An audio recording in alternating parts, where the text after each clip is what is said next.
इथे मी मुशीचे काही तुकडे घेतलेले आहेत, त्याचबरोबर कोथिंबीर, कढीपत्ता, हिरवी मिरची आणि लसूण हे मिश्रण घेतलेले. आता मी हे कुटून घेणार आहे. तुम्ही हवं असल्यास मिक्सरमधून वाटून घेऊ शकता, पण हे कमी मिश्रण असल्यामुळे मिक्सरमधून फिरवलं जात नाही.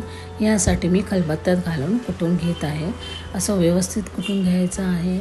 नंतर त्यामध्ये आपल्याला चवीनुसार मीठ टाकावं लागेल. त्याचबरोबर 1 चमचा काश्मीरी टाकलेली आहे मी, बरोबर लहान चमचा घेतलेला आहे. तोच लहान चमचा मी थोडीशी हळद घेतलेली आहे.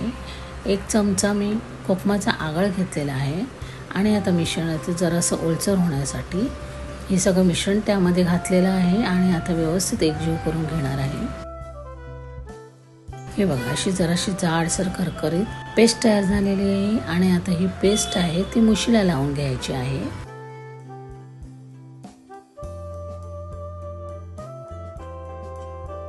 अशी व्यवस्थित सगळी मच्छीला लावून घ्यायची आहे. आणि ही 15 मिनिटासाठी जवळजवळ आपल्याला रेस्ट करायला ठेवायला लागेल.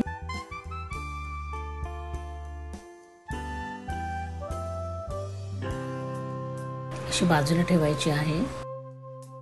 अगदी 15 मिनिटासाठी रेस्ट करायला ठेवायची आहे. त्यानंतर त्यावर तांदळाचं पीठ घालायचं आहे मुशीवर. मुशी अशी आलटून पालटून घ्यायची आहे. त्यावर तांदळाचं पीठ आहे ते सोडायचं आहे. किंवा डीप करून सुद्धा तुम्ही फ्राय करू शकता, पण त्याने जास्त पीठ होतं, त्यामुळे मी असं टॅप करून घेत आहे. आता तव्यावर मी तेल तापत ठेवलेलं आहे. हे मुशीचे पीस आहेत ते त्यामध्ये घालायचे आहेत आणि व्यवस्थित फ्राय करून घ्यायचे आहे.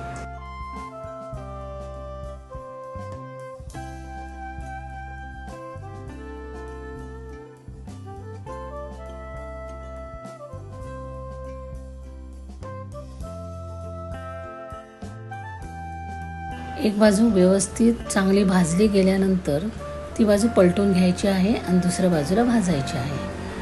मुशी भाजायला जास्त वेळ लागत नाही, तरी पण आपण आलटून पालटून ती भाजून घ्यायची आहे. याप्रमाणे मुशी एकदा तरी फ्राय करून घ्या, नक्कीच आवडेल. इथे मुशी फ्राय करण्यासाठी जी मी मुशी घेतलेली आहे ती थोडी मोठी घेतलेली आहे. लहान मुशी जर असेल तर एवढा सुद्धा वेळ भाजायला लागणार नाही, पण मुशी फ्राय करण्यासाठी शक्यतो मोठीवालीच मुशी घ्यावी. वरती जो मुशीला मसाला लागला आहे त्यामुळे या मुशीची चव खूप चांगली लागते. व्यवस्थित भाजून घेतल्यानंतर मुशीचे तुकडे आहेत ते ताटावर काढून घ्यायचं आहे. तयार झालेले आहे मुशी. अशा पद्धतीने मुशी फ्राय नक्कीच ट्राय करा. मुशी फ्रायची ही रेसिपी आवडली असेल तर रेसिपीला लाईक करा आणि चॅनलला नक्कीच सबस्क्राईब करा.